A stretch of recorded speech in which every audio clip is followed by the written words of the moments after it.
Just give me a countdown, basically. And count to 10. Joe, what are you doing?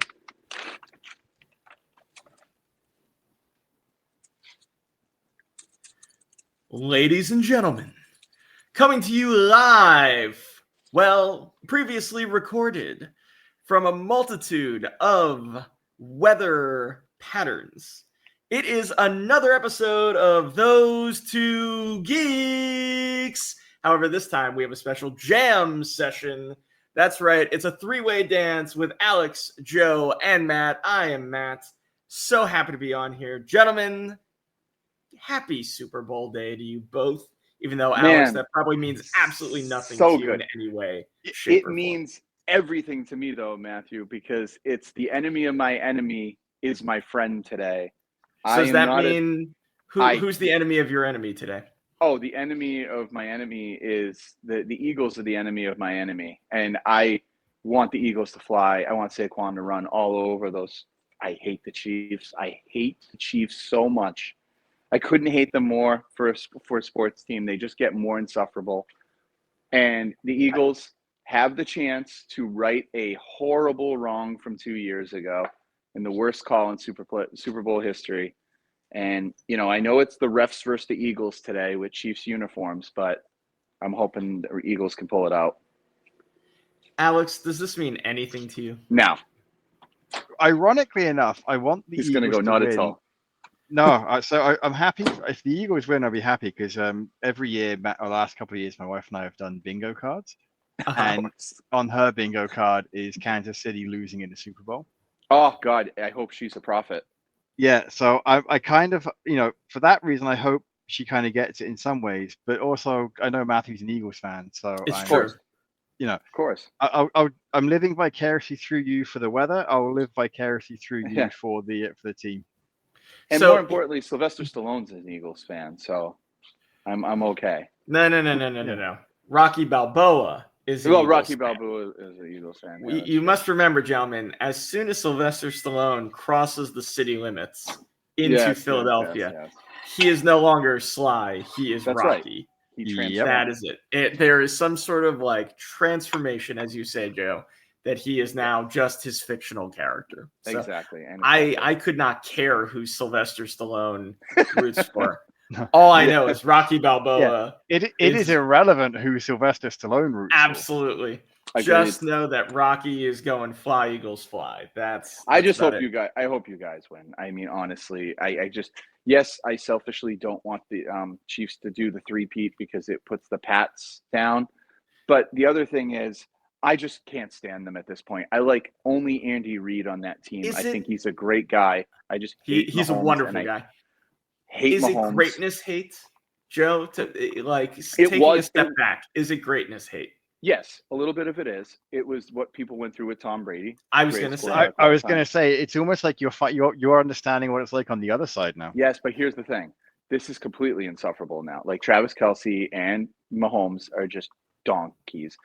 Brady's job is to be a commentator, and he was commenting, and what's his name? Mahomes wants to file some kind of injunction with the NFL against comments that were made during the game because he feels that they were dangerous comments and they hurt the organization because Brady basically called him soft, and he is soft. He's an absolutely soft quarterback. He's great. No idea. Don't get me wrong. He's great. But, I'd take Jalen Hurts over this guy. I can't stand him. I cannot stand him. Jalen Hurts is a beast. Uh-huh. Jalen Hurts that man squatting 600 pounds. He didn't want to come out of the game with a concussion. He's not coming out of the game with a knee that gets wrenched in a that is a tough man. Yeah, and he does Patrick Mahomes with Lee press-ons out there throwing the ball. And he does not complain. Jalen Hurts does not sell it. Yeah, I have all the respect in the world for Jalen Hurts as a human being. Speaking of selling, thank you. Great work. Yes, please. Let's segue into the point of what we're talking. I know I went on my Super Bowl rant, but Matthew, wish you the best of luck today. Because thank you. I'm going to bet on the Chiefs because that means the Eagles will win. Okay. Either way, you get paid. Exactly. I'm either fulfilled spiritually or I gain something financially. You gain something financially because I'm sure it's a win-win, but I'm sure you'd rather lose the money. Yes, exactly. It depends. The Chiefs is a big payout if they lose, I think. But No, it's not. It's a pick 'em. It's oh, literally okay. Oh, it's okay. literally 1 point is the Oh, spread then right never now. mind. Never Yeah. mind. Yeah. So, All right. But yeah, we were gonna discuss the Royal Rumble, which occurred last week. And Yeah, so it'll be about 2 weeks ago by the time this 2 this weeks ago, episode yeah. comes out. Yeah. There were so many thoughts about this Joe, pay-per-view. Joe, you got to say it right. What? You didn't say it right. The It's not Royal Rumble. No. We got to get classic with it. It's the Royal Rumble. There you go. Thank There you, you go. Vince. I didn't know Yep. Vince came into the Caribbean Such or wherever good you are. shit, pal. Okay. And speaking of that, to me, it was such good shit. And that's where I want to take the rest of you guys. I'd rather Did hear Alex? from you. Did you watch it? I did. Okay. All right. So we're all three on the same. We're able to discuss it with the same knowledge. That's Exactly. Yep. Yes. So where do you want to start, Joe? I say start with the matches, the tag and then the singles match. Yeah, that's what I was going to Okay. say. Work up to the men's at the end. Yeah, very underwhelming tag match. Very underwhelming. Yes, thank you. Match. Oh my god. Okay, I thought it was just me because I have no connection to Motor City Machine Guns Very or DIY. I was like, okay, well, it was okay. Could have gone 10 more minutes and been an epic. I didn't even notice that Alex Shelley lost a fall until they said, oh, and the Motor City Machine Guns are down by 1. I'm like, when the hell did that happen? I was watching. I must have looked away for about 30 seconds and looked back, and there was no fanfare or sound or nothing, anything about it. Yeah, that crowd was odd. That crowd was strange through the night. Like there was times where I was like, "Is there audio issues?" Because it was just quiet at certain points. I was wondering that, like, because I've been watching shows where I'm like, man, the crowd is quiet, but then I hear a report of someone that was at the show, and they say it was raucous, and they say they couldn't hear themselves think. So yeah, is it a combination of the audio issues don't pick up the crowd, or the way the microphones are set, they pick up? Because sometimes you can hear conversations in the ring. Oh, you absolutely can, especially if it's John Cena. Yeah, but like that's just it. You could hear the conversations in the ring, which I enjoy. Like I enjoy, especially when they're trash talking each other. I enjoy getting that aspect of it. But at the same time, part of the magic of a wrestling show is the way the crowd reacts. And I wonder, was there some kind of concern about chanting or specific chants they didn't want people to get out? Like I don't know, but I don't think so. I don't think so for that show. I think it could be a couple of different things. WWE up until maybe a year or so ago never did big stadiums. Well, they would very clearly also sort of pipe in crowd reactions that they wanted. And they would very much sort of manipulate the audio by heavily miking the first couple of rows. Yeah. So and then they would manipulate from there. I think they've actually stopped doing that. Yeah, they have. Remember Austin Theory? Cena called him out. He's like, dude, at least they don't have to pipe in fake crowd noise for my matches to give me a reaction. I also think that particularly for the tag match, I think that you were coming off the adrenaline dump of the Women's Rumble. Yeah, so I think the crowd was a little down to begin because as it went on, the crowd got more into it. I thought the Women's Rumble was after the tag match. No, it was before. Women's It was Rumble the first was the match. very first thing. So we probably should have went in order. But anyways, the tag match was very underwhelming. It was underwhelming. The talent in there, very underwhelming. Very, very much so. I think it was just too short for what those teams wanted to do. For 2 out of 3 falls? It was for 2 out of 3 falls, that thing should have gone another 10 minutes. Yeah. And you would have gotten an absolute banger. If it's a 2 out of 3 falls match, it should be at least half an hour. I agree. 25 minutes minimum. Yeah, I think you're in that range. I also think that where they got me is that I sort of assumed it was the blow off, and it's not. No. This feud is going to continue in a form or fashion all the way through Mania, right? Yeah, with the Street Profits. With Pretty Deadly now, because they won that match on SmackDown this week. Yep. So like they've got 4 tag teams in the mix, so my guess is they're building towards a fatal 4-way at Mania that's going to actually make sense. As opposed to just throwing a bunch of teams in there for the sake of a showcase. So I think that's where they're going, and I think that's why this match didn't get the time to be a proper sort of exclamation point on a feud. But yeah, it was too short. I think that's at the end of the day. It was my least favorite match on the show. It was definitely, but you also guessed it right too. You said DIY via shenanigans. Yeah. Now it wasn't their shenanigans; it was just shenanigans because it was shenanigans. Yep, you were right. But yeah, no, this one is really not much to speak home about.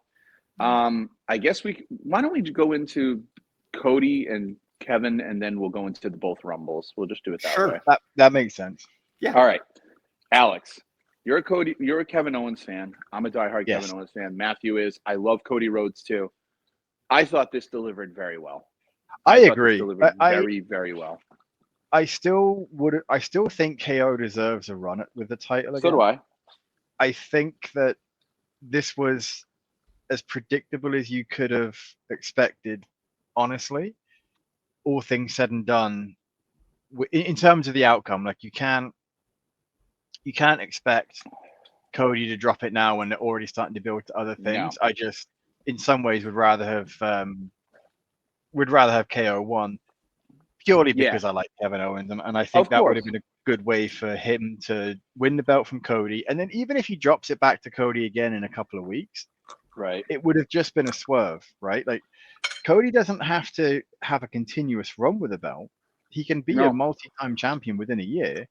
I just think it would have been fun to have him lose and then win it back. It adds a level of unpredictability that I think in many ways the world titles are losing. Speaking of world title, that was nowhere to be seen on this pay-per-view. Again, nope. Once again, this is it's not right. They're really booking him as a B champion. I don't like it. They really are. I don't like it either. But in any way, shape, or form. And you had time. You could have put another match on there. You did. You absolutely could have put one more match. You could have put one more match. Yep. You could have hot shot a quick, thing with Gunther and somebody. Yeah, agreed. Just to give him more. But I will say this is a creative that does not feel like they need to rush storylines. No, and like I said, I trust them because they have such a good track record. Even though I might not initially understand it, I'm not going to go, this is garbage. This is horrible. No, they're obviously going somewhere. I don't know where that is, especially given the outcome of the end of the night. We'll talk about that. But so I liked this match. It worked very well. They weren't high flying everywhere. It was just a very ground and pound ladder match. It was brutal. It had amazing spots, some bumps that I'm like, I can't believe they took that. Why were they taking that? Like the Owens ladder at the end, that the ladder was pre-cut, clearly. Still, of course. That looked like it hurt like a bastard. That looked that looked painful. But the one that I couldn't believe was like the Fisherman Buster from Owens to Cody on the ladder that didn't budge. I was like, oh my God. That looked like it hurt Kevin's head. It looked like they hurt both of them. Yeah. But it was well done. It told the story. It also gave Cody Rhodes a little bit of Anakin Skywalker throughout the show. And I think that's something he needs. I like the idea of, I know people say he's not going to turn. I see a slow turn. Oh, he'll turn. I just don't know where. I don't know where. I don't know if it's before Mania. I don't think so. I think the question is he going to turn before he loses the belt, or is losing the belt going to make him? I think losing the belt will make him. But the thing is, Cody, very un-Cody-like at the very end of that match, where Owens is being seen to by doctors and everything, and Sammy concerned on the outside. Cody comes down to grandstand and comes back to the ring to pose one more time. Like, I don't give a shit about this guy. And that was very un-Cody-like, who's like shaking hands, kissing babies, giving away weight belts. Like, and I liked it. I thought it was good. The only thing I didn't like, and we can talk about that. So, Matthew, you saw Raw, right? Yes. I didn't like where we went because this is where it put us. That was my worry along, is there's only so many places Owens can go once you closed up that part. And they went right back to Sammy again. And yes, it makes sense, especially giving the promo on SmackDown. You're like, oh yeah, it's very hard to see why Kevin wouldn't do it. But Right. I've seen this 10,000 times storyline wise. You know what I mean? I kind of wanted something. I didn't want them to backtread to that part again. However, I know these two are going to deliver in a match. They're incredible, always have been. And I want the shirt that says Kevin is right, because every part of his part in these feuds so far, I take Kevin Owens' side because he's technically right. That's the best part about it. He's right. Like, these people betrayed him. He's right. The way he goes about being right is what's Yeah. wrong. That's the genius of it. Look, Cody Rhodes is a babyface with heel tendencies. Yep. Cody can flip the switch into heel real easy. It will not.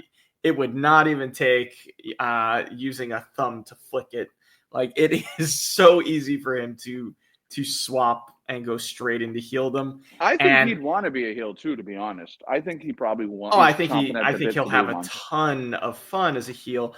I think that it's one of those things we got to see more heel-ish tendencies because now they're giving him a mean streak, right? And they're teasing a little bit being champion, that weight of carrying that belt isn't just what's on your shoulder, is it? It's not just what's on your waist, it's what's on your back now. How's your back holding up? Right. Under all the pressure. So I think that's going to be part of, and I think that's going to feed into his Mania match, which we'll get to when we talk about the men's Rumble and the fallout there. But I thought the ladder match absolutely delivered the story that I thought that instead of doing 1,000 high spots, they picked their spots very, very, very well. I agree with you, Joe. This did not feel like a ladder match in the sense of, we're going to go out and put on a spectacle. This felt like a ladder match to settle a grudge feud, right? Yes. And there's a very big difference between the two types of approaches. So, and the bumps were phenomenal, but I'm so happy both guys are okay. I think the next progression with KO is logical, if not original. It's like I can't poke the holes in it narratively. No, I just can't. I can't. It's tight enough storytelling that there aren't too many holes I can get a finger through. No. But as you say, have I seen it a bajillion times? Yes. We'll see if they can put a fresh spin on it. Maybe it ends up an intercontinental feud. Maybe it ends up a U.S. title feud. Yeah. I don't know. Well, they got 2 months. We'll see. They got over 2 months. So they've got time to make something of it.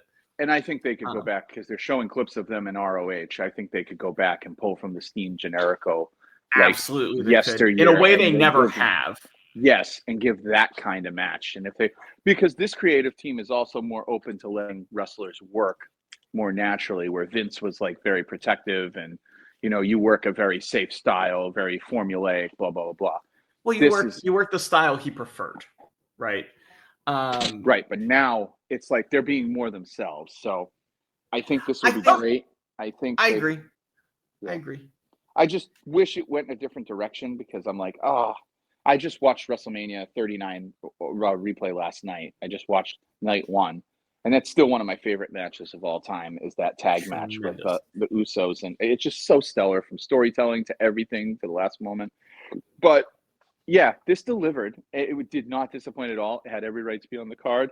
The only disappointment I have is where, it went on Raw, but also the fact that the Winged Eagle seems to be gone because Cody didn't come out with it. He just I am upset about that as well. I'm super upset about that. It's such a better looking belt. And that's a mistake to not use the Winged Eagle after. Yeah. They built it up. Yeah. They built up this belt.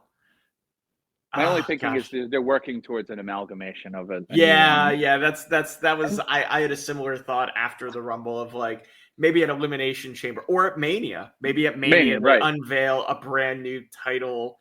And depending on where Cody is, you know what I mean? It depends. Right. Or it's it's right before Mania and saying this is the prize that you'll be fighting for, and then Cody loses and he doesn't get it again, which would be kind of a hilarious, like Charlie Brown, the football getting kicked every time. Exactly.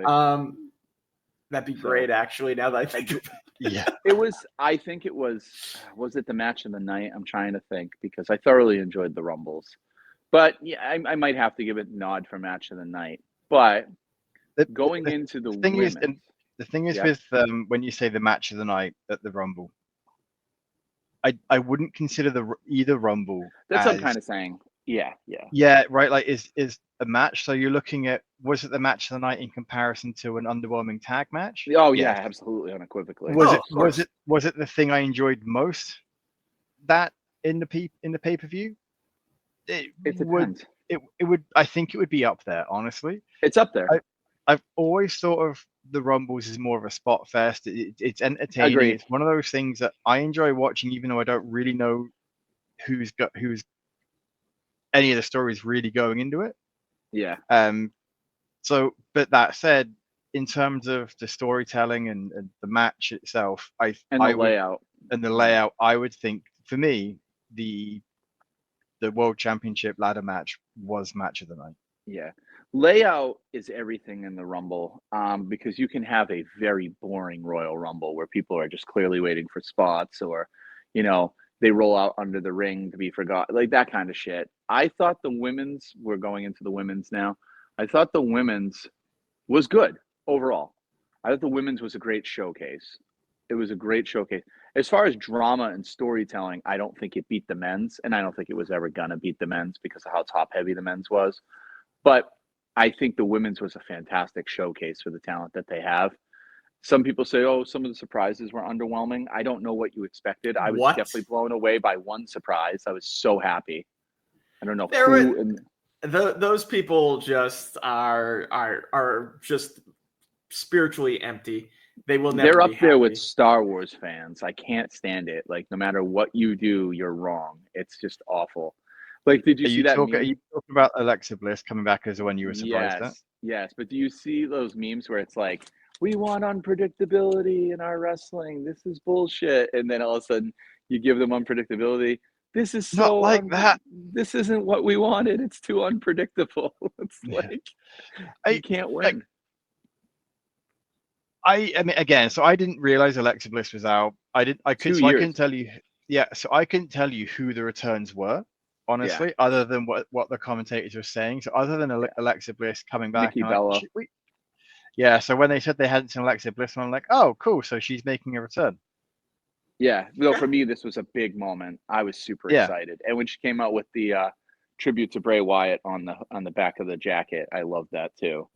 And I got to say, the girl looks like she didn't miss a step. Yeah, it was just the Rumble, and she was in there like probably 15 minutes max, or maybe 10. But on Raw, when she wrestled too, she didn't miss a step. She looked good. She looks good. And, I think she's clearly been training. She's been ready for this. She's geared up for this. I appreciate that's the storytelling now with WWE is they use the dirt sheets. Yep, they feed false information to get you. Like Jordan Grace literally, showing ticket I called to a family party or something, and then it was her showing aunt's, up. It was like her aunt's birthday. No, it was her aunt's niece's birthday or something. Party. Yeah, somebody's her niece's birthday. I love that. I love that. It's great. But I told you guys on the last one we did, I said there's no way in holy hell that Jordan Grace is not coming. Of course, we all knew. Just when they went overboard when she showed the ticket, I was like, oh, she's definitely at Mania. I mean, definitely at Rumble. No question. Alexa Bliss, they actually had me, though. They actually had me. They did, didn't they? The contract and then Michael Cole crap. calls it out. It's like, the internet said she wasn't coming back, that she wouldn't be. I was like, bless you, Michael Cole. I have gained so much respect from Michael Cole. Troll. It was so good. I enjoyed that too. Like I love it when companies use the dirt sheets as part of the storytelling narrative. And I don't care if the dirt sheets are aware of it or not. It makes it funnier when they aren't aware of it. But I mean, the thing is, if they are aware of it, then there's no way that they'd be able to keep their mouth shut. Yeah. Right. That's the fun part. Well, it's just one of those things of like, all right, instead of fighting against it, why don't we utilize this? Like, exactly. These folks are out there building buzz for us. Let's make it buzz that works in the favor of the stories that we want to tell. right? Yeah. Exactly. It's fantastic. Like this regime is looking. This regime understands that the storytelling doesn't begin and end on camera, which Right. is excellent, and they've really taken it to heart. I thought Alexa's return was fantastic. Was so happy to see great. her back. Me I too. thought Jordan great. She Here's the looked thing: amazing. both Rumbles did a really good job of building people going forward. Yes. You get Alexa again, looks great, and now she's going into Elimination Chamber after winning that match against Candace, which was a great little showcase. Yeah, and absolutely, she's absolutely a possible winner. Her against Rhea would work wonders. Yep. Then you've got Jordan Grace comes in, puts on a hell of a performance. People are now excited to see where she goes next. They made Roxanne Perez. Roxanne Perez got launched to the stratosphere, coming in, going 1 hour, 7 minutes, being the runner-up there. Yep. What a statement. What a call-up from NXT for Roxanne Perez. I think there's a lot of people, from what I had read, I, again, don't really follow NXT at all, that were upset that Roxanne Perez didn't win. And I don't know who expected her to win, though, I'll be honest. No, but I think that goes a long way when you have something like the Rumble like that, and like, holy shit, Roxanne Perez, and all of a sudden you want the NXT star to win. I think it would have been fantastic had the NXT star won. So here's the that thing, would have been Alex, really interesting. I think that's your niche for WWE. I would suggest you watch NXT because it might well be so very good. Oh, I think you'd love NXT. Alex. I think you would absolutely love it. It's not. I think you really would. It's not as promo heavy at all as Raw and SmackDown. It's more in-ring based, but when there are promos, they're well placed and it's good. I think you would have loved it with Chase U being around. I think you missed the boat on that. That would have been like your jam.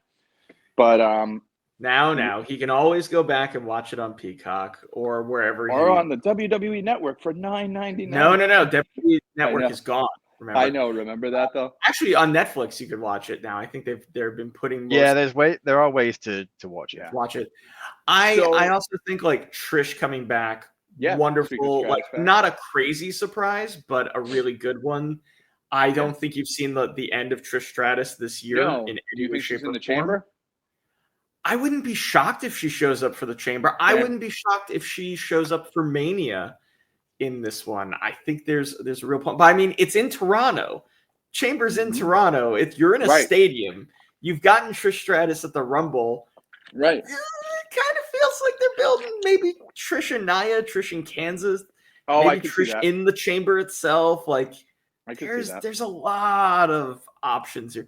Trish versus Tiffany. Yeah, that's what a match that would be. This creative team leaves you with so many roads. Not Cody, but just so many open roads because where before it was very formulaic, and I love formulaic. There's nothing wrong with getting what you get when you go to a restaurant, a steak, steakhouse. You want a nice steak. It's what you want. There's nothing wrong with getting a nice steak. You're not like, I wish I got lobster. But it's something to be said of the unpredictability as far as they have so many options now. And it's also good for pivoting. Like if one person goes down, they're able to just shoehorn and pivot into another thing seamlessly, basically. And I think it's the quality of options. The quality of options is unbelievable. It's not just they have options. It's sort of, you could go, it's sort of like we got all these, somebody was saying on a podcast I was listening to, we have all these really good ingredients. We just don't know what they're going to make with it, but it could be 7 or 8 different dishes and we'd all be happy with them, right? Good call. That's what's so exciting. And I also think I think all the NXT women got a chance to shine. Lash Legend looked like an absolute she badass in there. She is a star in the making. I thought a star in the making too. B-Fab got a great spot. I thought Bianca and Naomi told their story very, very well. Yep. I thought the moment of the Black Excellence moment that Chelsea Green tried to get in the middle of was was hilarious. Absolutely fantastic. She is a mega star. She really is. She's got to win the briefcase this year. Like, my gosh. She will be champ by end of year. By WrestleMania 42, Chelsea Green will be either the women's champ or the women's world champion. It's going to happen. So She's everybody, so good with her character work. She's so good with her character work. but so many spotlights, right? Sometimes Rumbles are about 2 or 3 people. Yeah, Austin. And maybe you have one person break out and have a good showing. In this one, a lot of people. The thing I didn't like about the Rumble is it was too log jammed. There were too many people in there for too long. Like at one point, you had 20 women in that Rumble. Yeah. That was absolutely impeding on the ability to focus on specific stories. Right. And so for that, I thought the men's Rumble was better laid out for that. And look, Charlotte winning, she's going to be a heel. This is what heels do. Heels come back and they say they're the greatest. They walk in with a late entrant and they walk out with the win. They steal it. Do you think she was going to be a heel, or they just decided on Raw? Oh, no. She's a heel. That video package. No, the video packages, that was heel. Like she literally, those video packages announcing her return were about as modern day Ric Flair 80s as you get. Yeah, that's true. If you watch like 80s NWA, there's a series of video packages of Tully Blanchard when they were introducing him, of him in like his mansion with a butler on a boat. Like it's literally that promo, and that means you are meant to hate this woman because she is so much better than you and richer than. I mean, she's on a bigger yacht in that thing than Ric Flair was ever on in his life. You know what I mean? Like, you don't do that. If they wanted her to be a baby face, they would have saved it as a pure surprise. But those video packages are like, heel 101. And then I think they tested the water on Monday night because she's like, okay, I'm going to go out there and I'm going to give you heartfelt. And if you boo me, I'm going to turn on you. Right. And if you cheer me, I'll go a different way. So she sort of, I think they tested. Yeah. I think they did. I think she baited to see what would bite. And then she did what she should do. She turned on them. Yeah. And they were like, okay, we're going there. It didn't help that she's trying to catch her dad in both title records now with divorces and title wins. I mean, she's got 3 divorces to Ric Flair's 4, and then she's got 14 to his 16. It's unreal. I'm not gonna comment on the personal life because I don't know what's going on. That's not my business. And let's also, I want to be mindful of a survivor of domestic abuse that she was. So like, I'm not gonna, that's her business.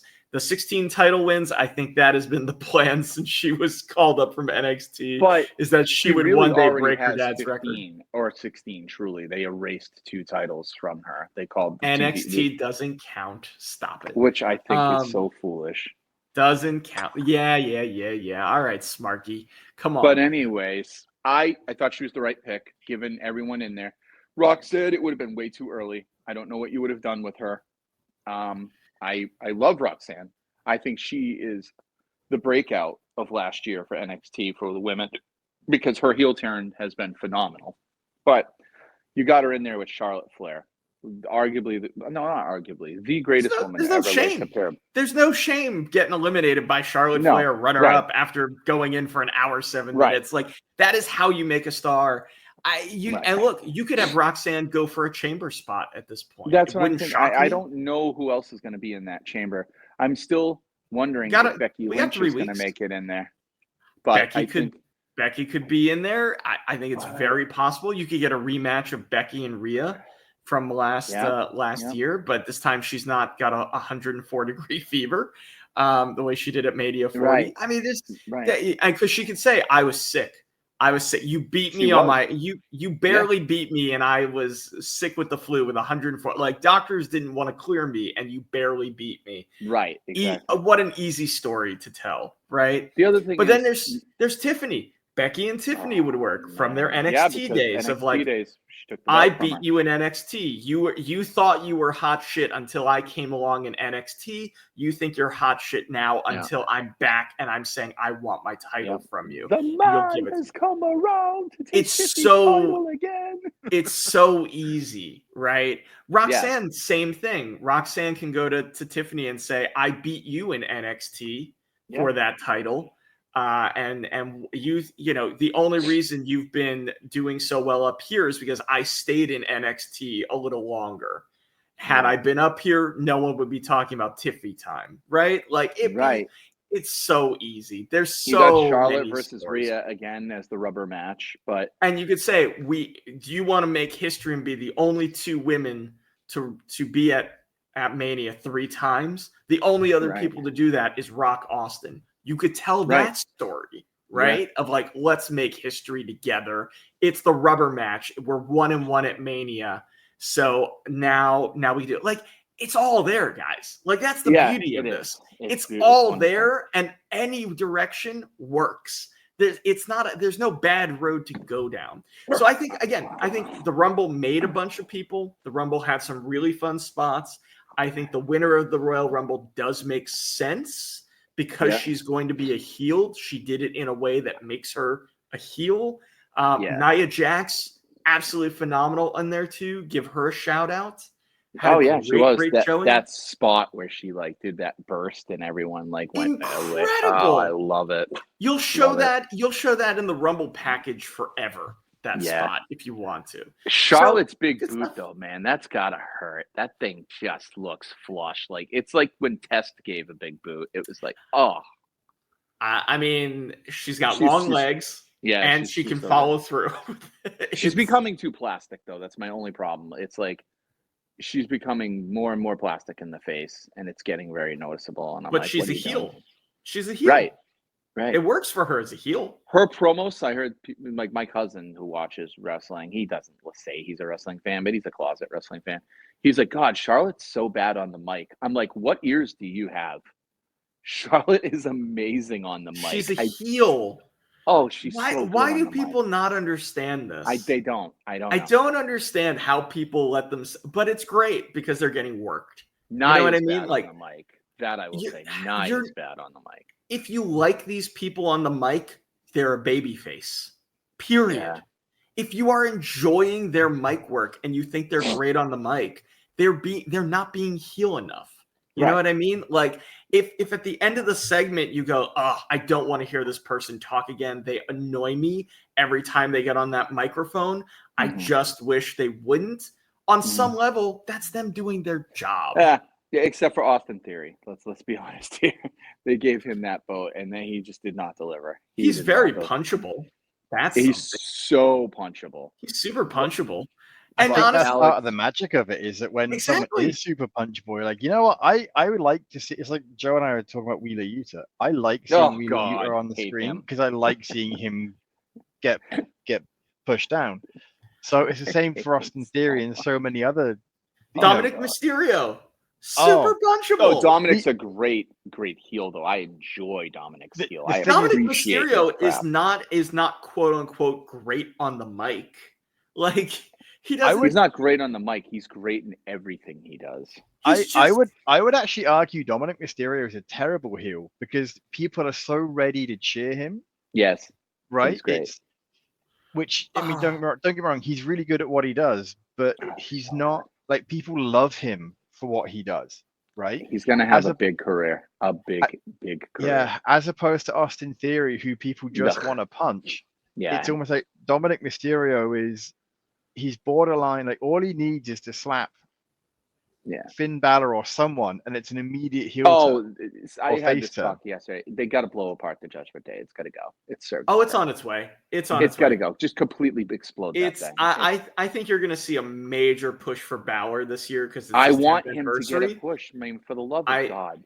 I think you'll also. I think if you told me Dominic Mysterio is your next Intercontinental Champion and he beats Braun Breaker, I'm so there for it. It's not even funny. Face Dom beating Braun Breaker.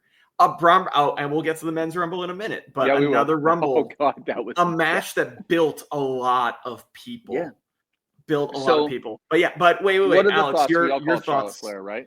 We all called Charlotte. But Alex, what were your thoughts on the women's rumble? Yes. Joe and I have been going on and on here. I enjoyed it. Again, as I said, I didn't really know too much about any of the stories coming into it because for whatever reason, the women of WWE don't show up on any of my YouTube feeds. So I don't. It's not that I avoid strange. it. It's just that I don't see it come up. I don't see weird. anything pushed by WWE. It's sometimes I'll see Dominic Mysterio stuff, but it's mostly Kevin Owens or Jey Uso and Cody Rhodes, Yeah. right? So I don't see a lot of the women's stuff come up. So I had no idea any of the stories coming into it. I couldn't tell you who was from what promotion. Mm-hmm. That said, I still enjoyed it. Charlotte winning was fine. I was kind of expected it, but at the same time, I think to Matthew's point, she's clearly going a heel route, which makes a lot of sense given that seems to be where they're trying to push her. Yeah. Yeah. I agree. I mean, the match I want is Tiffy versus Charlotte. That's where we're going.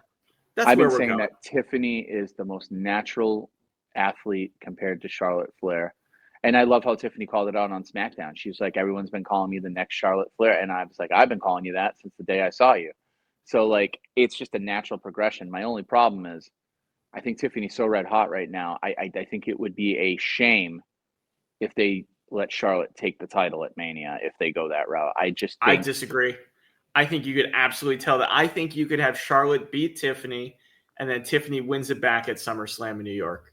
Okay. And you tell the story of Tiffy getting back in there, and you have Tiffany go through a crisis of confidence for the first time in her entire existence. No, that would be interesting. Yeah. I think if you want to continue to build her as a babyface, you need her to chase somebody who better than chasing Charlotte Flair.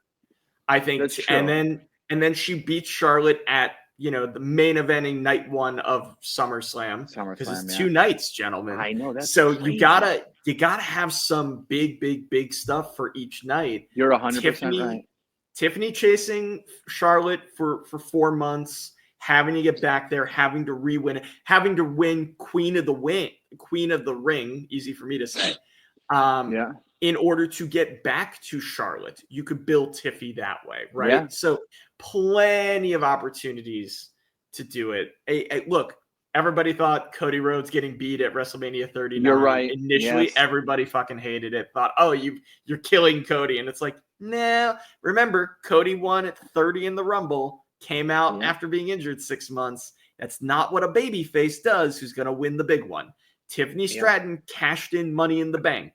That's not exactly how you solidify a babyface as your top star. She loses at Mania. She has to win Queen of the Ring. She gets back to Charlotte at SummerSlam. Yeah. Then she wins it from Charlotte. Now you got a bona fide babyface forever at that point if you want. Good call. And this is why I said yesterday, Alex, we're bringing in an expert. Well, let's head over to the men's Rumble now. Oh man, I loved everything about this, and I know that there's. Bring it on, guys. I'm healing it up now. Bring on the why the men's winner didn't deserve it. Bring it on. Come on, let's go. So here's what I'll say, Alex. To your point earlier, did this winner feel predictable to you? Oh hell no. There you go. You go. I am. Before we get into it, I am the first person to say I am not a fan of Jey Uso's in-ring work. I think he has a more limited moveset, and it's an over-reliance on certain moves. And I was thinking about this after the Rumble. Like, why don't I like his moveset?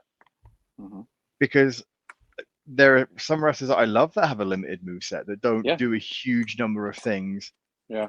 So what is it about Jey Uso that I don't like? No. It's the super kick. It's the overuse of the super kick. Interesting. Yeah. And so I find that whenever I see someone use a super kick as a transitional move or anything, I'm like, what? Like, can you do nothing else? Right, I agree. When I've seen matches in Jey Uso, there's 4 super kicks in a row, and then someone kicks out of it. Like, are your super kicks that ineffective that you can't even get someone down for a 2 count or a 3 count off 4 super kicks? That is like super true. At that point, why don't you just do a rolling elbow? Rolling elbow. Oh my god. Right. So it's the overuse of the super kick for me is what I'm not a fan of. It doesn't bother me that he's using the spear. He's Roman's cousin. It makes sense that they have a similar move. I think he has a weak Absolutely. spear. That I'll say. I'm not saying he has a great spear. I'm just saying No. it makes sense as to why he's using it. It's the same thing with Adam Cole using a super kick. It doesn't. They do it so much, and ironically, I don't like it when the Young Bucks do it, but it makes me laugh because they have a super kick party thing. So it's They almost do like it know over on purpose.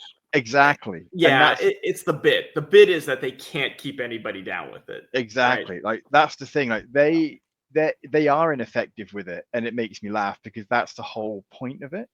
But when Right. you've got someone like Jey Uso who's like, "Oh, I'm going to super kick you," Jimmy super kicked Jey 15 times in the match last I last know. year. God, that was a And- horrible match. Like at that point, it's like, why? If he's not staying down after the first 15, why are you doing one more? It's not like he's going to suddenly stay down, Big Jim.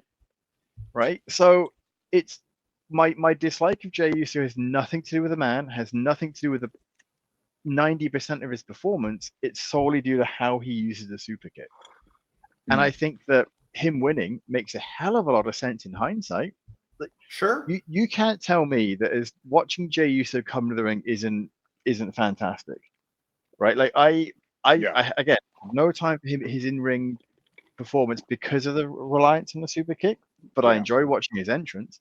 Ironically enough, one of my issues with the Netflix era of Raw is how they have awkward cuts in entrances. Yeah, I don't know what's going on with that. It's because they're catering to the people with ad plans. So Yes. Oh, okay. right. So Yeah. you've got some people with an ad plan where that would be where an ad comes in. So you have someone like I think it was like Drew McIntyre. No, not Drew McIntyre. Someone came in and they were just standing there with their entrance. They're clearly not the kind of guy that can keep the crowd engaged. But then you've got Jay that comes in at the beginning of an ad break. 10 minutes. But it works. People weren't bored. Like he was like the commentators are buying in. Like you're seeing the crowd just go, and it works to have Jey Uso come in at the beginning of an ad break. I've said this at the very beginning of the Bloodline story when it came back to the original. Jay is the megastar that came out of the Bloodline on top of everything. Yes, you have Solo. Yes, you have, what's his name? You have Sami Zayn, who became a bigger star through the Bloodline. Jey Uso is the benefactor of the Bloodline story because he was Roman's first defense. And ever since then, I have become a humongous Jey Uso fan because of the work he put in. Jey Uso's mannerisms, the way he holds the mic, the way he walks to the ring with a hunch, the way he delivers his lines, the way he's just improving all the time. And he's so organically likable. Mm-hmm. Like, there's nothing about what he does on TV that lets me think that if I met this man out in the street, that he'd be any different. I think he is truly this guy. I think he's just a very simple, happy, just a good all-around guy who appreciates what he does for a living. And this frustrated the holy hell out of me when people made fun of him on Raw because he had trouble speaking. I think that was the most heartfelt in a long. I mean, was it a long staggered promo? Yeah, because he couldn't speak. He was choked up. He was trying not to cry. Emotions. The emotions of the moment. Like, what I would like to say to people is, like, picture getting the biggest promotion at your job that you could possibly ever get. You didn't think you were going to get it. There was always people being chosen over you. He found out he was winning the Rumble the day of. Yeah, he found out a few hours before. Yeah, he had no idea. So I mean, imagine. And like that. to Matthew's earlier point, Jay came in midway through, right? Yep. Like he was 17 or something. I think he was something like that. Something like that. Yeah, he wasn't. Yeah, he wasn't Cody. He wasn't. Maybe. Oh, 30. I think he was 20. I think he was 20. Oh, he might have been. Oh, 20. Jimmy. Yeah. Jimmy was. Yeah. Okay, yeah, I remember. I remember the graphic, which by the way, also shout out to the production team for the little scoreboard at the bottom. I love it. Yeah. I love it. That's phenomenal. I didn't know how much I wanted it until I saw it. Yep. I never want to see a Rumble without it now. Like being able to track how many people are in the ring, who was eliminated, and then giving the little tidbits of no one from these numbers have ever won. And like this number coming up has had this many people win from it. Like absolutely phenomenal stuff. Like kudos to the production team on that. It really did add something to to the tension of the match. And in those moments where you maybe got a little bored with people just standing in the corner, you looked at that scroll and you could sort of check in and see what the score was, which I thought was so good. But that's why I remember that it was 20, because they made a point of like number 20 was one of the numbers where nobody had ever won before. Yeah, 27. What did Charlotte win at? 27. Charlotte won at 27. Yeah, for the men's it's not. For the men's it's 30. Number 30. No, it's number 27 for the men's. Nope. No. For the men's, because they put it on the scoreboard. Oh, number really? 30 has 5 winners, more than any other number. No shit. So, okay, then that must be a new era thing, because I remember back 27 used to be. Yeah, 27. They used to say 27, the number that has produced more Royal Rumble winners than any match in history, and I remember that vividly. Joe, because Austin was 27. Joe, I'm gonna say something, and I'm sorry. That was 15 years ago that they were saying that, bro. You're right. Unfortunately, you're old, man. Time has passed, gentlemen. But that was a great little bit. So, shout out to the team for that. My thing about Jay winning, I agree with it 100%. The only issue is the domino effect it has on the WrestleMania card right now.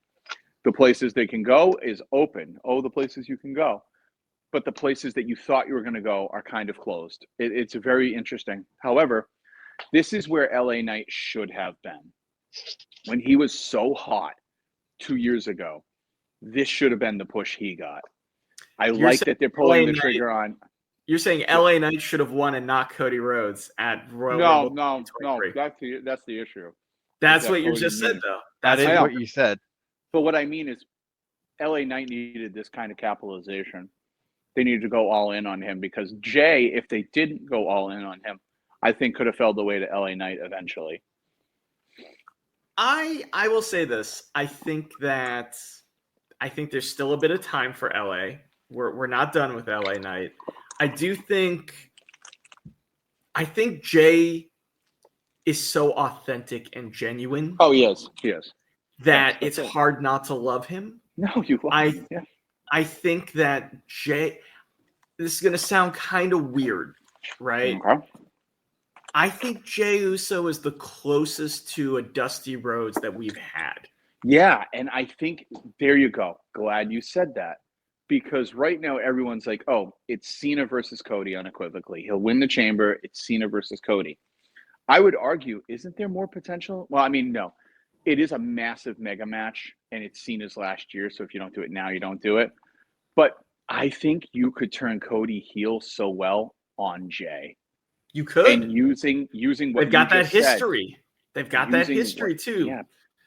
From the bloodline, from being tag champions, from Cody using his favor to bring Jay to Raw in the first place so that he could get the single spotlight.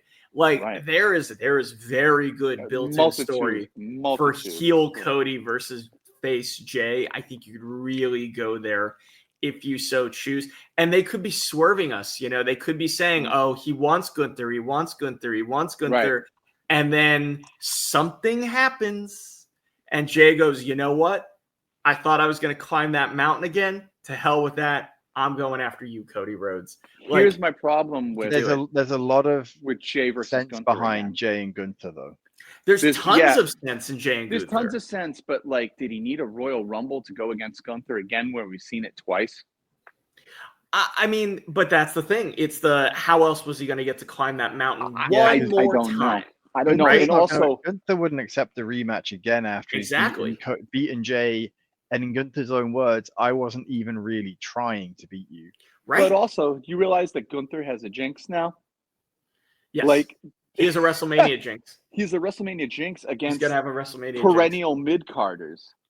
Easy, boy. Easy. Well, no, they're main eventers now. They're main eventers now. I'm just saying. Correct. Gunther on a long tear needs to be afraid of anybody who's somewhat modest, because he can't beat them. He can beat everybody, but he can't beat Sami Zayn, and then we're going to tell the story. He can't beat Jey Uso. It's because of his hubris. The weakness for Gunther is his arrogance, and so anybody that he doesn't perceive as on his level, hence on the mid card where he's at the top of the card, he underestimates and he loses to, right? Except for Cody. if you recall, we were talking that Cody moves so much merch.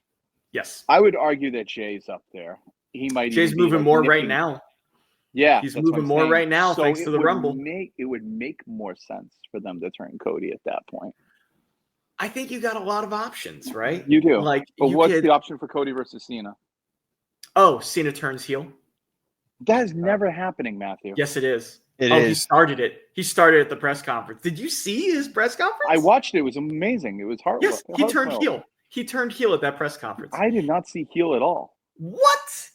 He just Alex, said, did you see this press He conference? said, I've been here for So 23 years. I've earned this spot. I'm taking this spot. I'm doing Exactly. it. He said, what's best for business is me going to WrestleMania and main eventing. What's best for business is me winning my 17th championship. So he can shake the hand of number 18 someday. That was him jumping right back over the line to make you think there might be a possibility he's not turning heel. That man turned heel at him. What is John Cena's entire ethos? Hustle, loyalty, respect. A man who believes in hustle, loyalty, and respect does not demand a spot at WrestleMania, does not demand he get the main event, does not demand that what he does by winning is what's best for business, not these other people carrying the title. That was a genuine meat and potatoes heel fucking promo, my friend. Yeah, John Cena's turning heel. I think I think he's gonna turn face again by the end of his by run. the end of the year. That's it. Yeah, it's but a full I think, year storyline, yeah, but he's turning heel. You're finally getting John Cena turning heel. My God, that would be amazing. You're getting Super Cena heel. That's what you're getting. You're getting Super Cena heel. The guy who suddenly believes he is the greatest of all time. The guy who is desperate because it is the end. The guy who has not won a singles match in 2,000 and change, 500 days, saying, well, what I'm doing isn't working anymore. So I got to go be something else. I like it. He is going to be everything the dirt sheets claimed he was for 20 years, for about 9 months. And then they're going to do a PLE in Boston in December for his last match. He will be, I'm going to go. We're all going to go to that. Oh, let's go. And he is going to retire as the greatest of all time as a babyface in his hometown. It will be extraordinary. So we're going for a ride. So you think he gets number 17? No, I think he loses at Mania and really? turns heel because it breaks him. Yeah, John's he might be in the main event, but I think he gets there I think he loses at Elimination Chamber. He forces his way into a 3-way title shot at Mania, which could be the way that Jay, he forces his way into a 3-way with Cody and Jay, and Cena, and Jay pins Cena. Jay could pin Cena, but I don't Cody want. Could pin Cena. I don't want two 3-ways because we're clearly getting, and I don't like this one either. We're getting Punk, Roman, and Rollins. Could be, but if they're on different nights, won't be the end of the world. The thing is that I can't see Punk main eventing Mania unless there's a title match involved. And if he's not main eventing Mania, that's the clear point. Yeah, and that's just it. I think that I don't like when there's a non-title match that main events Mania. Yeah. No, I agree. Listen. They could. That was my only. They could pull the ultimate swerve on us at Elimination Chamber and have Drew McIntyre win and go against Cody. They'll never do that. Oh, that could here's be fun. Here's why I say it. Who has been better about getting under babyface's skins other than Karrion Kross? Karrion Kross has been doing a phenomenal job at it. Drew McIntyre, who is the only man to pin Cody Rhodes in a singles match besides Roman Reigns and Brock Lesnar since he has been back for 3 years. Was it really Drew McIntyre? The only guy. He's the only guy. He pinned him on Raw. After WrestleMania 39, I think it was. He was the he is the only guy outside of Lesnar and Reigns to pin Cody one-on-one since Cody has been back. Yeah, it wasn't WrestleMania 30. It wasn't the night after because that was when Lesnar. No, that was when Lesnar. It was during that year though. Yeah, it was though. It was. Yeah. And Drew can hold that over Cody's head. Yeah. into when WrestleMania. Baron Corbin tried to hold over Roman. That he was And the only Cody one to- and Drew can also say, I see, we all know you're getting tired, Cody. We all Yeah. know being champions breaking you down, Cody. We all know you can't do it for much longer, Cody. Give me the burden, Cody. I'm ready Yeah. for it. I can save you. Jump on my back. I'll swim us all to safety, to quote an old Yeah. Hogan promo. Like, Yeah, he right. can literally, he can go there if he wants to. I would be like Don't count Drew out as the dark Drew horse for winning McIntyre winning a belt at WrestleMania that. again, but actually has to keep it would be what we all want. I think it'd be incredible. Yeah. You could ease, and maybe that's where, if he does beat Cody at Mania, Cody then has that crisis again of like, oh my God, it was too much. He was right. I couldn't take it. What does that Money make? in the Bank? Money in the Bank. July. They haven't announced it yet, but it's usually July. Because I thought that, because I know Damian Priest cashed in last Mania. Who's the current Money in the Bank holder for men? No one. No one. Because Drew won it and tried to cash in the same night, and Punk ruined it. Okay. That was what they don't tend to like to have both Money in the Banks running around for very long, because you split focus between the men and women. Okay. So usually one of them cashes in very quickly. This year it was the men's. So look, guys, there's a lot of meat on this bone, but we haven't even talked about the match itself. We've only talked about Jay winning. Right.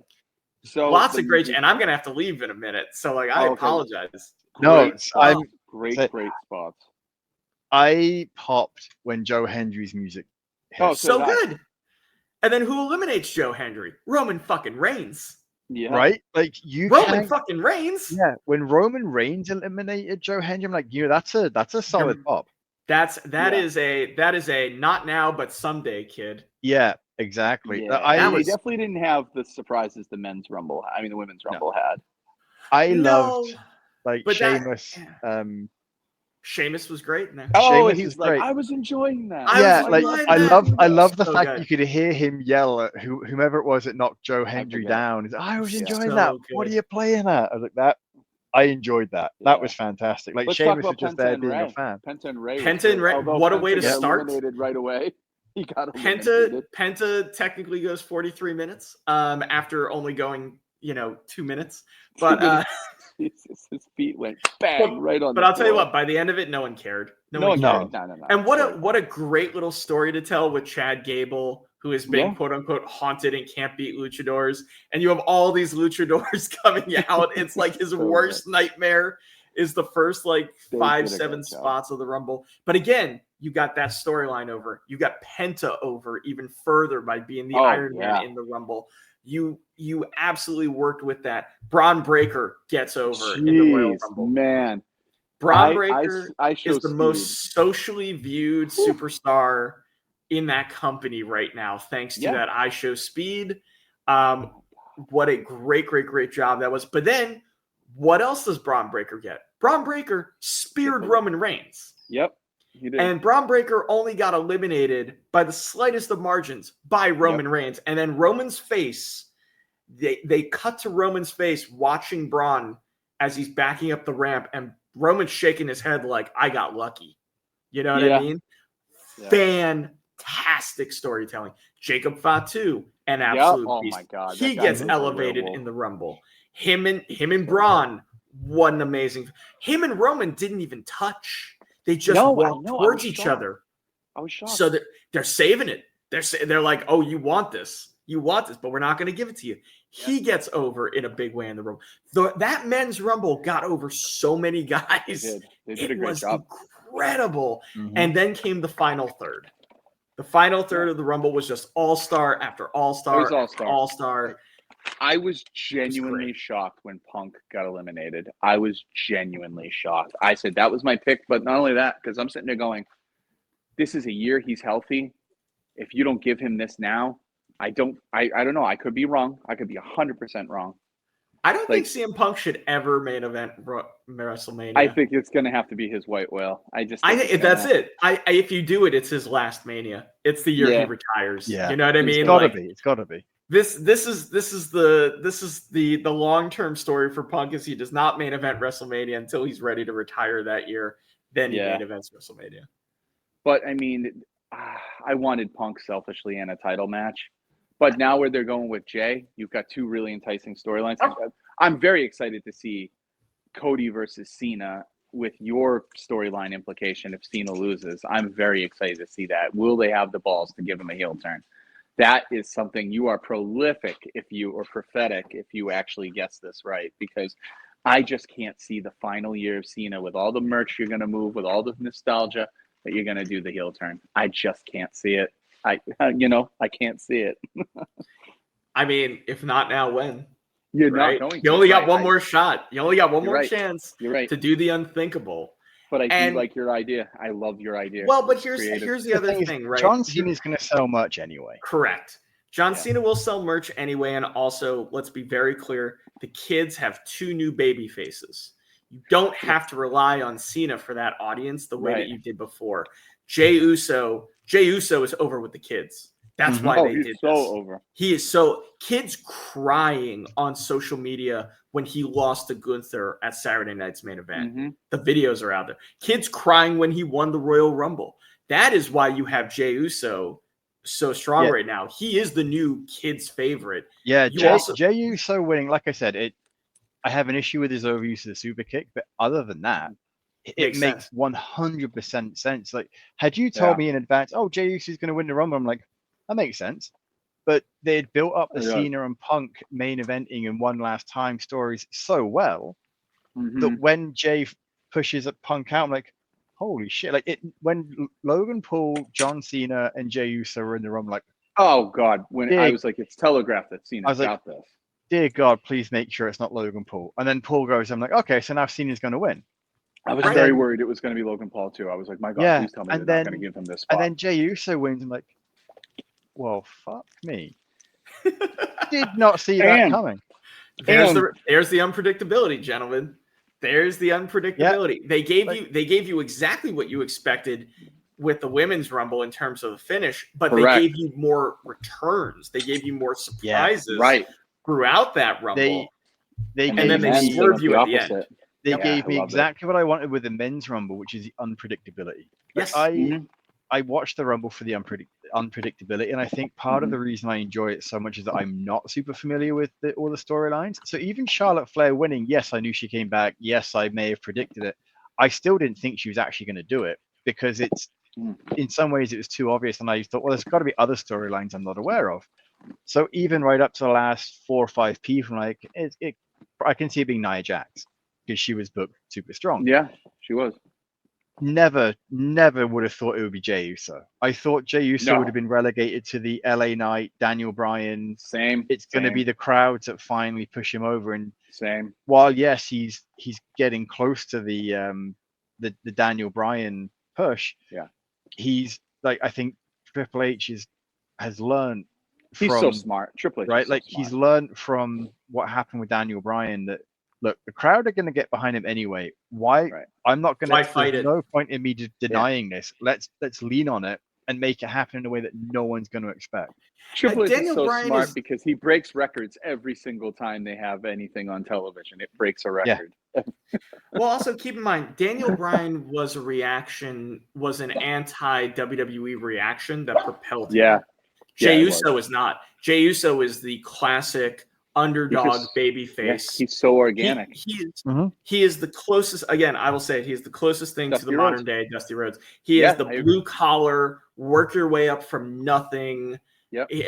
Like Dusty started out in a very prominent tag team, and then became a single star. Like the genuine, you care about him in terms of emotion. He is authentic. There is no hiding who Jey Uso is. Jey Uso is exactly who you see in that ring. He is exactly who is in that promo. He is exactly the guy that brings his 13-year-old son into the ring to celebrate with him. He is the guy that sheds tears for this business, for joy and for suffering. He is the guy that we have followed for 4 years now on this journey to where we are now. They are paying off 4+ years, almost 5 years. Incredible. In this. Absolutely unbelievable. So Jay's, I'm all on it. Way to go, Jay. Again, so excited for what comes next. We fantasy booked 10 different scenarios We did. on today's episode, and they Which is all great. would work. They would All all of be them. good. They'd They all would. be good They'd to all work. great. And honestly, I can see there being an 11th, 12th, 13th scenario that we didn't Yes. think of that they Oh, end of up going course. with.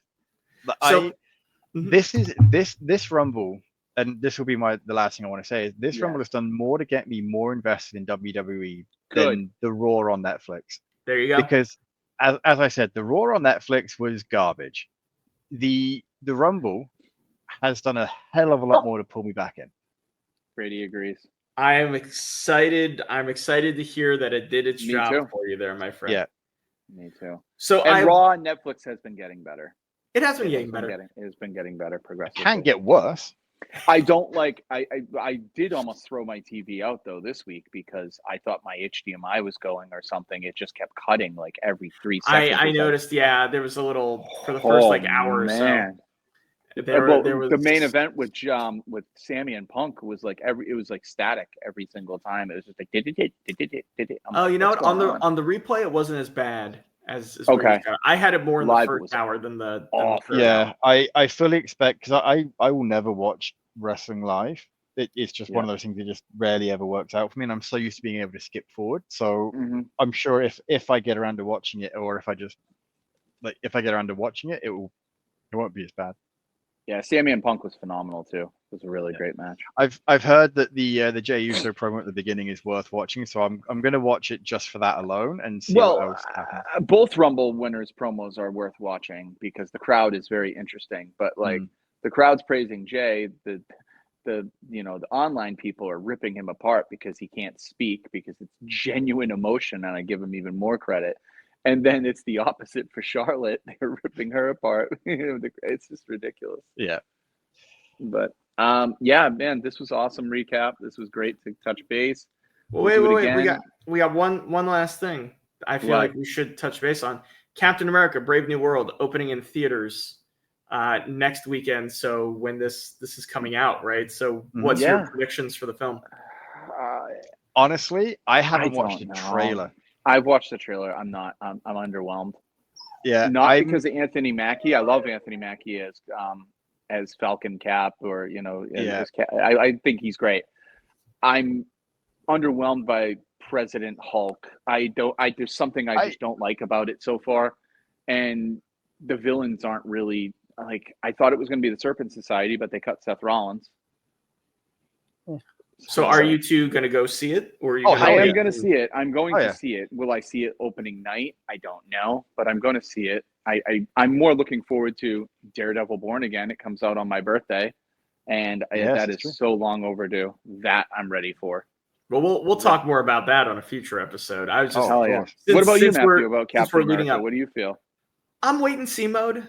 I think there's. Does it look like it's blowing you away? It doesn't. No. I think they got to win back my faith that they're going to put out a good movie every time. You know what I mean? Mm-hmm. There's too many underwhelming entries in the last several years, and I know that they're working on retooling that, and I know this went through a lot of rewrites and a lot of reshoots because they weren't happy with it, and that also makes me nervous. Right. Because what kind of Frankenstein's monster are we going to actually end up with? I'm hoping. Here's the thing, though. I'm hoping it's good. Yeah. So here's the thing. The dirt sheets for movies, I guess you can call it. Sure. They say that the audiences, the screener audiences gave it. They said it was absolutely horrible. People walked out. Blah blah blah. But these are the same people that said, the screener audiences absolutely loved The Flash. It was a masterpiece of a movie. And it's very true. Good Lord. And also remember the screener audiences didn't like The Dark Knight. Yeah. Remember that? The thing is with screener audiences is that 9 times out of 10, they're people off the street who might enjoy an action movie or whatever. Okay. It's one of those things where, like, this is my opinion. It's one of those things where I'm always willing to, if I want to watch a movie, I'm going to go watch it. Like, I have a bunch of free tickets to go. So Critics never make me not watch a movie. Never. No. And they're not going to make me go watch a movie either. Like, if I'm interested in it, I'm going to go watch it. I'm more likely to listen to your guys' opinion than I am critics, because I trust your opinions and we have similar likes and dislikes. Yeah. that I'll be able to get something out of it. I still proudly haven't seen either Avatar. I don't intend to. I didn't like the first one. The first one was. No, I'm not going to talk about my thoughts on the first Avatar because we'll be here too long. Yeah. So you mean Dances with Wolves, but a fantasy? No comment because I've got too much anger about that even 20 years later. That's fair. Good. But I look forward to hearing what you two think about it next time I'm on, because I'm rooting for it to do really well for several reasons. Not just that I hope it's a good movie. I have a personal and professional stake in this movie doing well. So I really, really hope it does. It will only help, and Alex, it will only help your business, exactly. your side business there. Yep. So it's if a Marvel movie does well, the comic book industry does well. Yep. That's just how it works. I agree. So I'm rooting for it to do extremely well. I'm rooting for it to outdo my expectations. Thunderbolts, I'm looking forward to. I'm looking forward to Thunderbolts. Excited for Thunderbolts. Excited for that Fantastic Four trailer came out. Oh God, Jesus! There we go. That's my movie to put everything on Fantastic Four. Why didn't we talk about that? That is a stellar. There's another episode. Trailer. There's another episode here that I think we're in danger of getting into. So why don't we'll put a pin on it here, because we could talk movies for hours. No. We'll do it next time. We'll do it next time. Okay, guys. Matthew, go have fun in the sun. All right. Thanks so much, gentlemen. And hopefully by the time you're hearing this, dear listeners, I will have a brand new project out. Stay tuned. Follow me on Matthew Klein 316 on Bluesky, X, and TikTok for as long as TikTok is still there. And then you can find me at MacTheKnife1116 on Instagram. I'm just literally waiting for SoundCloud to get back to me. And then there will be something very, very cool that we can talk about on the next episode. So there you go. And we'll be talking about the championship Philadelphia Eagles. Hey, listen, stay classy, listeners. Stay classy.